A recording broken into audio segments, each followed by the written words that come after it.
And then there were two. Welcome into the NAIAFBALL live show powered by our friends from AdCraft Custom Apparel and Merch, the best in the business in custom apparel, merch, and uniforms since 1974. Holy cow. It seems like late August was just like last week. Here we are, midway through December, and 1 week from today, we will know who the national champion is, as it's a noon kickoff from Durham, North Carolina. Matt, how excited are you for this? I'm thrilled. I'm thrilled we get to see Keiser and Northwestern again go at it. The fact that we get this matchup is such a treat. Obviously, Keiser is in, I guess you could say, a better spot than they were going into this game last year as a higher seed and what they've been able to prove on the field. But Northwestern's back in form. This is going to be an absolute clash. Keiser obviously has a chip on their shoulders, and Northwestern wants to prove that they're still the big dogs. It's going to be a fun back and forth. I'm very excited to tune into this one. Let's take a look at Saturday. There's some pretty startling stats between the two of these squads, and it's just both teams in their own way. This was a statement game for them. First up, I've got the wrong things in here because I am a knucklehead. All right. I love this being a live show. It definitely keeps me on my toes. And no, I didn't forget to do anything. No, who would do that? Do. Who could possibly do that? Certainly not you. Such a absolute amateur move right there. That would be no way on this professional program would we ever do anything of that nature. All right. Anyway, Northwestern came in and absolutely, I would say that their defense really just held Georgetown, but the fact of the matter is, Northwestern's offense was the best defense they had. Absolutely. I think the best word I can use to describe Northwestern in this game, surgical, is the word I want to use. They were very intent on how they ran the ball and how they passed the ball, what their game plan was going into this game. Obviously, they just wanted to play keep away from Georgetown, and with 17 minutes and 13 seconds time of possession, they did exactly that. The defense got Georgetown's offense off the field, albeit barring some trickery with like a double reverse screen pass, like in the second half, that was absolutely stellar from Georgetown. But Northwestern knew what they had to do to win this game. They did it very well. I know that the stats for Jalen Gramstead aren't jaw-dropping, but his role in this game was very defined. It was very clear. And even then, like 200 yards is pretty normal for a quarterback nowadays, but still 3 touchdowns. Connor McQuillan kind of being the star of the show with 129 yards and 2 touchdowns. And 92% on 3rd and 4th down is going to get it done for you. Honestly, they didn't even attempt a 4th down conversion. Yeah. That's just 3rd downs. I have never seen anything of that nature where it's that percentage is that high. Georgetown just looked all out of sorts. Darius Neal couldn't get going. Garrick Slunaker looked absolutely, I hate to say he looked lost, but in watching the game, he was only really attempting deep throws down between the seams. There was no really trying to get to the sides, get to the edge, unless it was a short pass. And I just don't know if that was Northwestern really covering up that well, running some sort of two deep or cover four look, where that's all he had, or if he was just less comfortable going to the sides of the field. Yeah, it seemed like something about going into the national champion's house kind of just startled them. I don't want to say they were scared because obviously, like, they were still doing their best to win this game. But they were clearly on their heels from the get go, and it showed. And kudos to Northwestern. I have described in the past couple weeks how they have looked human. They got back to form. They did what they had to do, and it's clear that this is a team that is willing to make adjustments to win football games, which is why they're the defending national champs. It might not always be flashy, but ultimately they get it done, and they get it dynamized. And then the other game, a little closer, Keiser 28, College of Idaho 21. This was ugly football. There was nothing aesthetically pleasing about this game. Bryce Veasley, 9 of 22 for a $163. Jaden Meisinger, 20 attempts for 86 yards. College of Idaho constantly on the Keiser side of the field, and 3 of 7 in the red zone with, if memory serves me right, 3 or 4 tries at of those chances were within the 5-yard line. And not to mention, on the very last drive of the game, Keiser's defense in the red zone holding College of Idaho to a standstill to win it. Obviously, bend don't break might be putting it lightly for Keiser in this situation, because they were about as close to breaking as possible, but they still got it done. And there's something to be said for coming up in clutch moments. And ultimately, that's what Keiser's defense did. And College of Idaho clearly came to play. Andy Peters, that completion percentage isn't ideal with what you'd want it to be, but still almost 300 yards, 2 touchdowns, contributing on the ground. College of Idaho was ready to go. And obviously holding Maisinger to under triple digits is super impressive. Not letting Bryce Veasley gash you through the air is super impressive. And holding a Keiser offense to 42% on third and fourth down, that's still a decent number, but they've been having a lot of success on those downs and distances.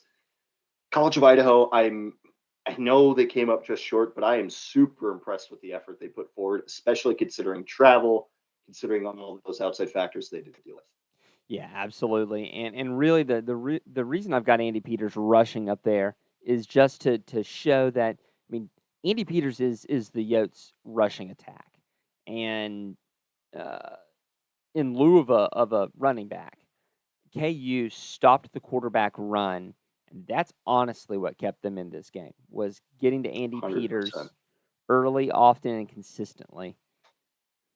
So we will step away, and we will be right back here after these messages from our friends from AdCraft.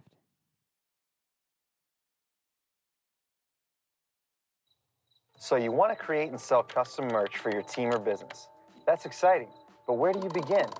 How much inventory should you order? How do you distribute orders? AdCraft has your answers. Streamline the way you offer custom merch by utilizing our risk-free web store service. We ship directly to each customer, and we have the fastest turnaround in the game. Raise funds for your team or get merch to your employees and patrons. Contact AdCraft today, and let's bring your merch to life. Absolutely, the best in the business. It is. It's never too late to give them a call and see how they can help you this season, next season, getting ready for it with their merch, whether it's on the field or off the field. If you own a business and you want to get some merch for your Christmas party or whatever you need, they've got you covered.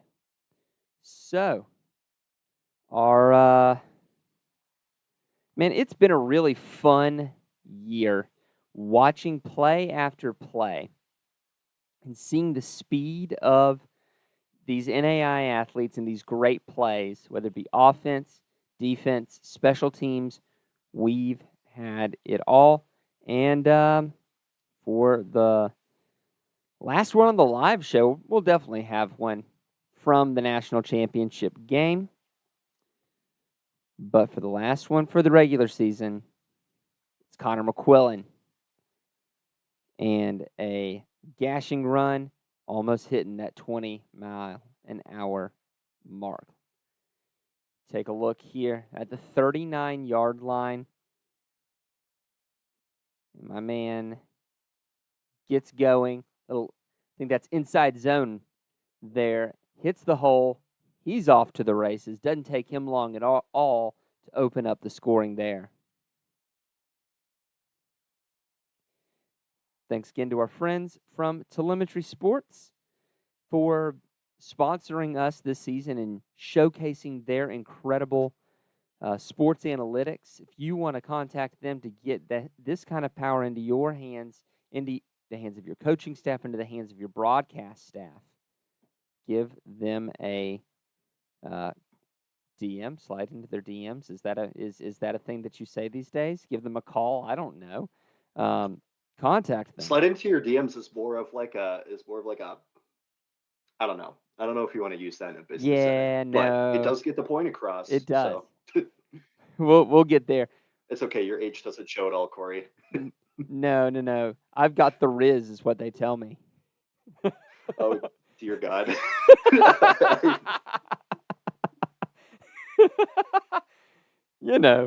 I was born old. I want you to know I'm in physical pain after that. So thanks for that. That is one of my goals is to make you laugh at some point during this. And the other sponsor we want to thank for the last time on the live show this year is Connor Darnell with Connor Darnell Designs. Has been phenomenal for us. Done some great looking graphics, and he'll be handling a couple of additional graphics later on in the week, as well as the national championship graphic for someone to hang an actual physical copy of in their football area. It'll be absolutely gorgeous. Cannot wait to see what that looks like. But let's preview this game. Oof. Who do we want to start with first? Northwestern's offense or Keiser's offense? Let's start with Keiser, because I also want to get to a comment I see from Mike Altenor. Keiser offensive line alumnus, by the way, should I add? Thanks for tuning in. Points out that they're a very balanced team, which is extremely true. They love their play action. Obviously, Jaden Mazinger is kind of the heart and soul of that offense. They base everything off of him, and whether it's actually handing him the ball, running play action off of it. Very high-powered offense. They use play action to their advantage. Bryce Beasley is able to get the ball to whoever he needs to, and obviously able to get it done on the ground as well, kind of having that two-pronged attack. And not to mention, they have multiple running backs in that rotation. This is a very potent Keiser offense, and obviously College of Idaho kind of had the game plan to slow them down, but even then, they still could not really be denied. I think that's really important to point out. I'm excited to see what they bring to the table this time around, because obviously they're facing an opponent that they kind of know already. Throw some stats out there for you. Keiser's offense is ranked first in offensive SP plus. Even so, the number that by the time I get it off to graphics, I can't get the most recent number as of when we actually dropped the show, but they're still number one. 6.36 yards per play, which that'll get it done. You talk about the balance. Bryce Beasley breaks that 2,000-yard mark, which is a heck of a season for an NAIA quarterback. 2/3 of his passes basically are getting completed. One note I want to point out, it doesn't matter what year it is. Keiser's receiving leader is generally going to be a tight end. Tight end DeAndre Golden with 606 yards and 7 touchdowns leads the team in scoring. And now again, I don't have all 22 footage, so I don't really know what Northwestern was throwing against Georgetown. But if it was cover 2 or cover 4, those are coverages where you could get that tight end down the middle of the field and find some big open plays. And having an efficient tight end like that creates so many mismatches for your offense. Having a tight end as your leading receiver, I feel like, is a good sign for this Keiser offense, because obviously tight ends cater well to play action, those delay passes, stuff like that. They get them involved. It works out really well for them, and it's really their bread and butter in the passing game. And it's football as God intended, as a former tight end fullback myself. So always love to see that. Let's take a look at that Northwestern defense that the Keiser offense is going to have to deal with. This is a team that likes to get in your face. It likes to cause turnovers and get the ball back to their potent offense. And it starts up front with Tristan Voss. 11.5 tackles for a loss, 6 sacks, and a forced fumble for Voss. You get past him, you fall into the clutches of Tristan Mulder.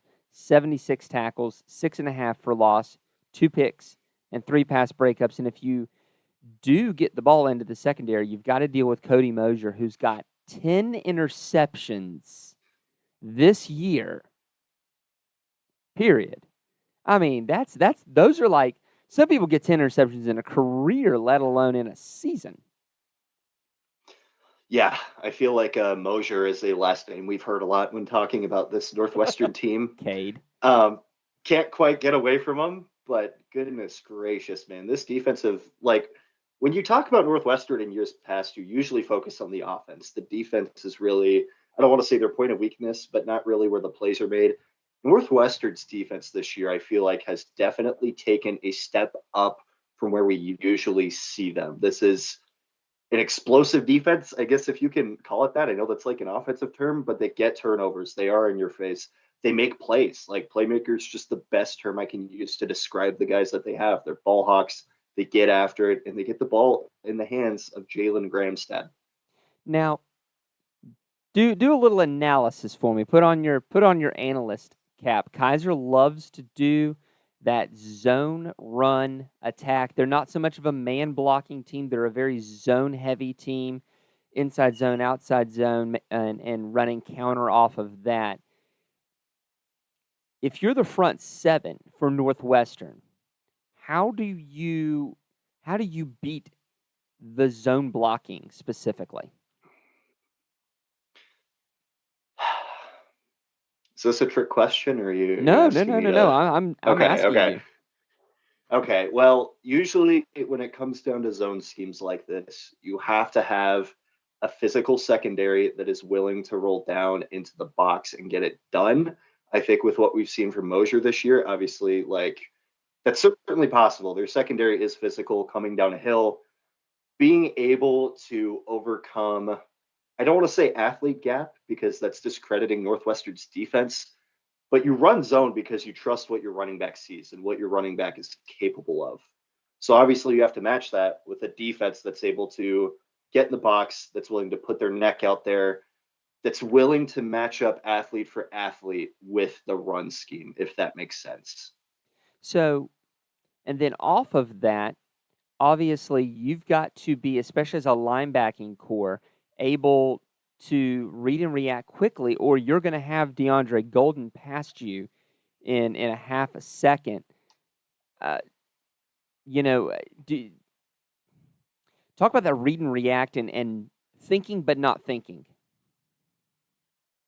Yeah, you have to be very instinctual, especially at linebacker, because those plays sometimes take a second or two to develop, but once a cut's made, that's the decision. The running back is taking off from there. Also being able to read the quarterback's keys, seeing where his eyes are at, not falling for the play action, just being disciplined. And I think that's what we've seen Northwestern excel at this year on defense. I don't want to say they are a perfect matchup, but if there's a defense that's going to slow down Keiser, it certainly would be this one with the style that they play. Northwestern's defense ranked number 5 in SP+, giving up 4.62 yards per play. On the other side of things, Northwestern's offense versus Keiser's defense. Northwestern's offense comes in 4th in offensive SP+, with a yards per play of 7.12, facing a Keiser defense that comes in at, let's see, it's actually dropped a little bit, 14th in the latest SP plus, 11th as of last week, giving up 4.61 yards per play. We saw the combo of Gramstad and McQuillan really absolutely give Georgetown fits. Their defense just was not able to make that work. They weren't able to, when they did get them to the sideline, they weren't able to get them out of bounds. They slipped through. Talk about defending that zone read and knowing that two people could possibly run it every play. Absolutely. And I think for Keiser, the key here is to get Northwestern out of rhythm. That is absolutely the most important thing for this defense to do. This Northwestern offense, like schematically, isn't quite the same as like Oregon, but they, in my mind, they parallel a lot because a guy like, Bo Nix at the D1 level is able to make those reads and take off for big chunk yardage, but also getting in rhythm with the running back and getting in rhythm with some of the short passing game to open up those big plays. It's really what Northwestern thrives on. And I know Jalen Gramstad is the feature of this offense being a dual threat, but Connor McQuillan is pivotal to how this offense functions. And if you get Jalen out of rhythm, if you make Connor McQuillan, be, how do I phrase this? If you put kind of the load on him fully, not that he will crumble, but you give yourself a better chance because obviously you take the rhythm that Jalen Gramstad can get into out of the equation. You make it a bit more one-dimensional. I think for Keiser, that's the most important part is finding ways to disrupt their rhythm. One of the things that I also want to bring up is you have to stop Connor McQuillan multiple ways. We saw it in the game against Georgetown with that shot play that they hit to McQuillan that was about 35 yards. This is a 500-yard receiver, the third leading receiver on the team with 6 receiving touchdowns to his name to go along with his 1,303 rushing yards and 20 rushing touchdowns. How do you defend the running back out of the backfield? Is it something that especially on like a wheel route like we saw against Georgetown, you might want to run something like a a man concept to keep someone with them because you've got athletic linebackers, but at the same time, running man against Jalen Gramstad just kind of seems like a bad idea. That's the problem is as soon as you go man up and you feel like you have somebody that can match McQuillan, like Jalen and Gramstad is just off to the races. You have to be able to contain, you have to stay gap discipline. And honestly, your DBs have to be willing to get involved, kind of like I said with Northwestern's defense. But you're probably going to have to keep a corner or two up. You're going to have to keep a safety kind of with his eyes out. Some kind of zone scheme. I can't quite think of what you'd want to do here, but you have to think of some way to be able to cover both those bases. And a man scheme is just straight up not going to get it done unless you absolutely think your athletes on defense are better than their athletes on offense. Here, I think is for Keiser kind of their where I would put this. If I get penetration, I don't care what the crap I'm running behind me. If I penetrate that offensive line, you're now in backyard mode.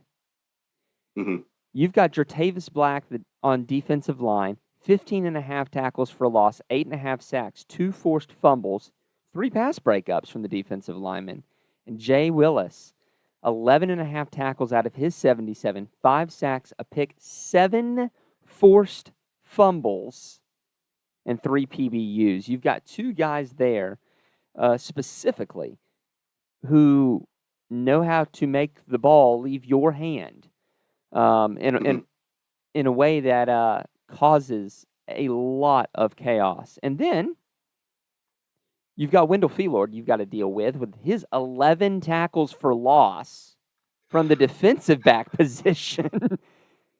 One of the most impressive athletes I think I've seen at the NAIA level in a long time. He is a problem. So, do you try to play a heavier set if you're Northwestern to try to um, and keep some more guys in when you're doing a straight drop back pass pro? Um, how do you defend against a heavy pressure tackle for loss defense? I mean, the read game is kind of what I default to because obviously it gives your quarterback options. But assuming they're already game planning for that, I think those heavy sets are where those tight ends really need to come in clutch. Those pass pro schemes and those run schemes and the blocking up front needs to come in big time for this Northwestern team. This is a front seven in Keiser that we have seen tear up offenses for a good chunk of the season.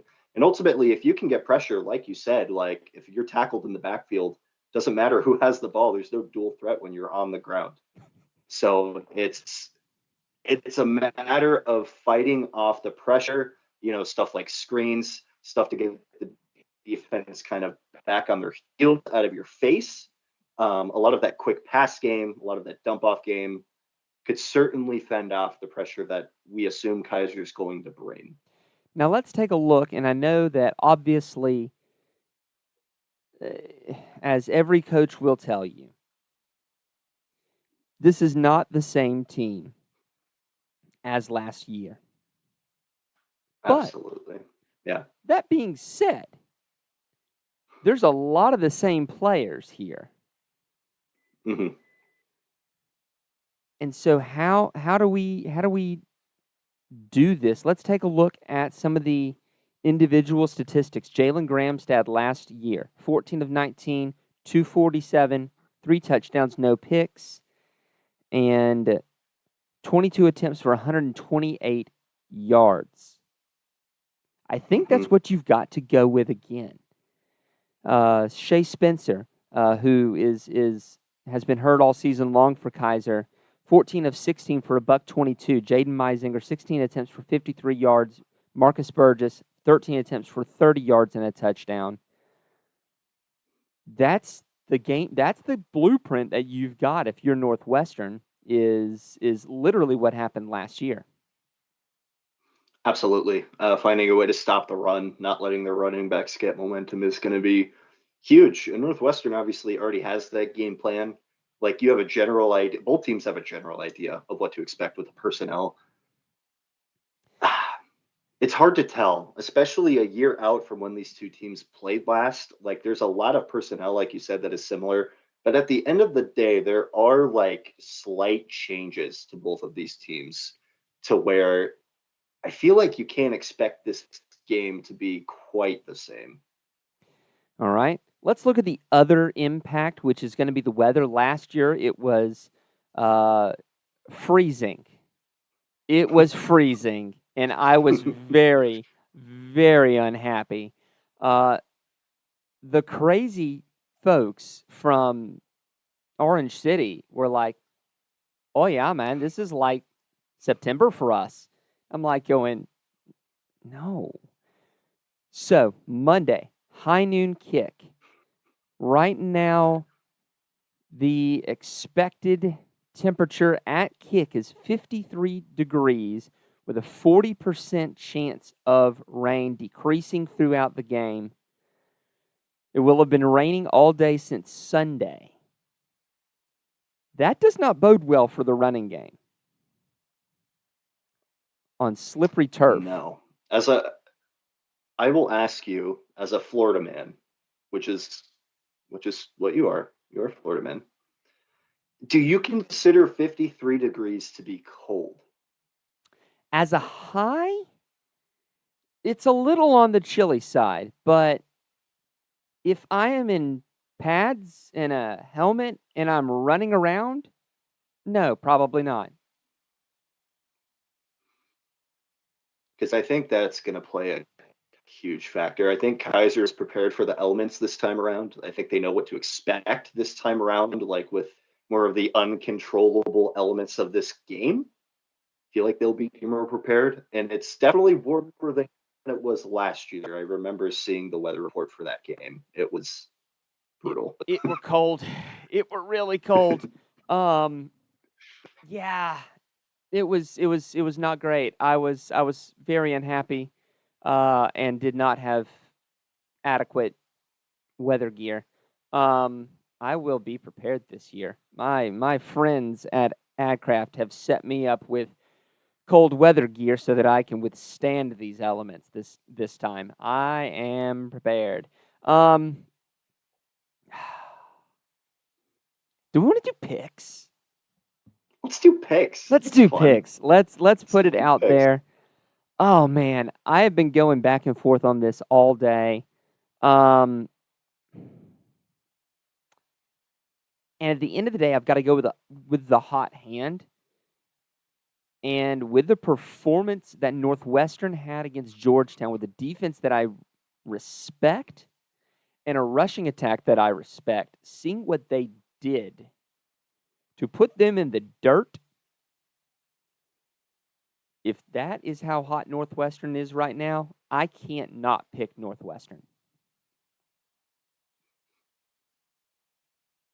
It's completely fair. And I will say, I agree with you for the most part. The problem is, Corey, I have narratives to push. And I went on the D1 Rejects podcast last week and said that Keiser is a team that I would not want to play. And at the time, I felt like they looked like the scariest team in the country.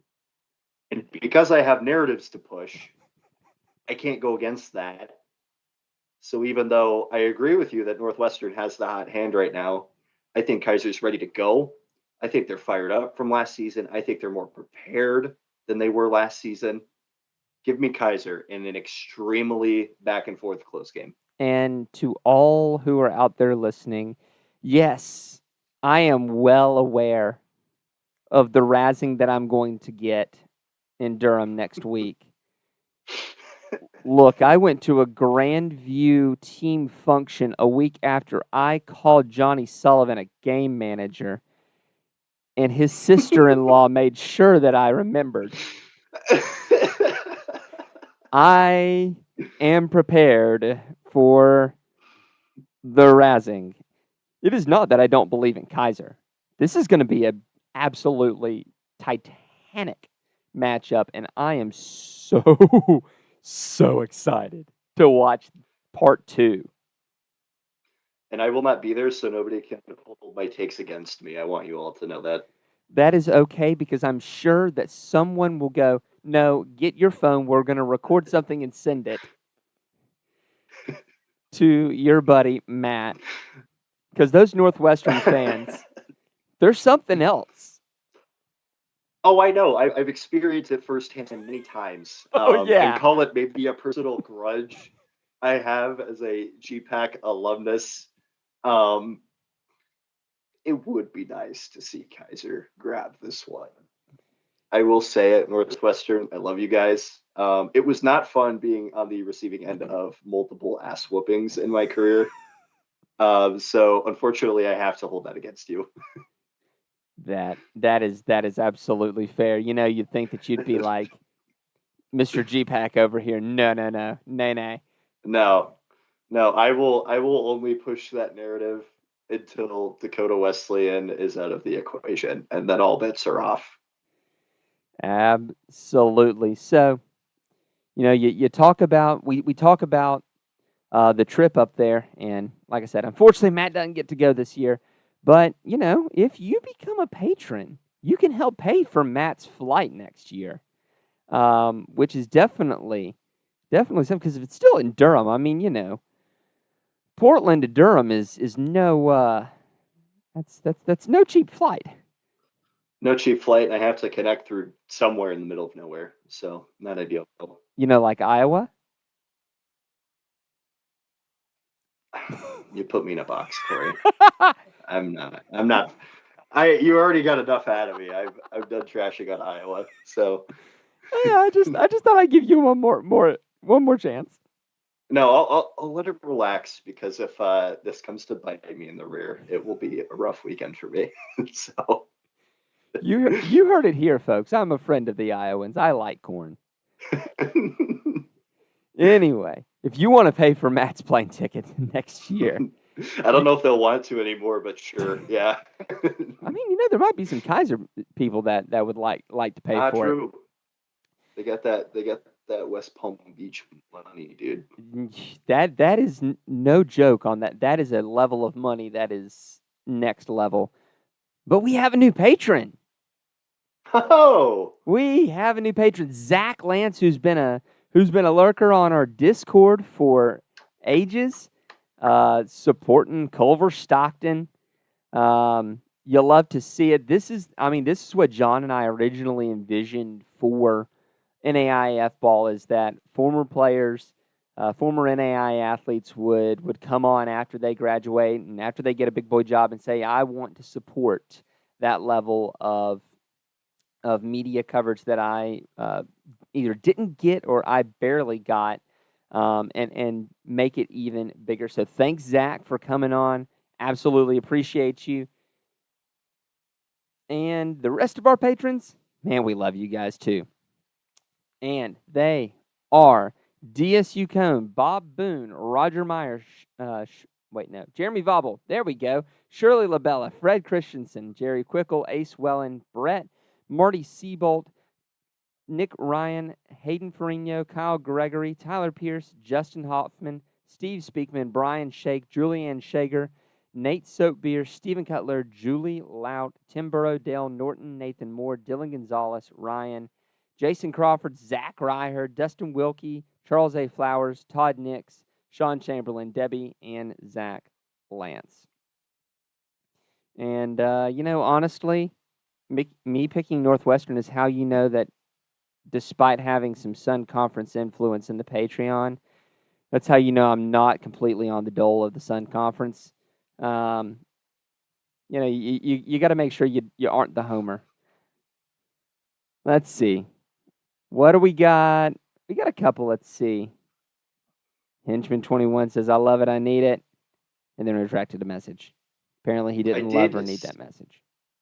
I did actually see part of his message, and he mentioned that Keiser's very much a chunk yardage offense, which is completely true. I feel like I talked about Northwestern being more in rhythm and kind of putting their short game together before breaking off big plays. Keiser, on the other hand, I feel like gets these big plays a lot more often, if that makes sense. So I think that is going to play a factor in how each of these defenses scheme for this game. It will be a very interesting point to see, like, if you can limit those big plays, if you're Northwestern, if you can get Northwestern out of rhythm, if you're Keiser, like, biggest keys for those defenses. Yeah, no, that is 100% true. If you can get Northwestern behind the sticks and keep them behind the sticks, you stand a really good chance. If you can keep Keiser from hitting the big play over the top or the big play on the ground, you do have a really good chance. That's actually a really good point. I feel like a lot of the Florida teams, especially in the Sun Conference, are explosive instead of efficient. St. Thomas is the same way, where they want to go for the kill shot. Let's see. Got any more comments over here? I don't see any. Well, oh man, we get a month. I get a month off. I say I get a month off. But off season and podcasts will keep me busy until flag season, where I get to earn my keep again.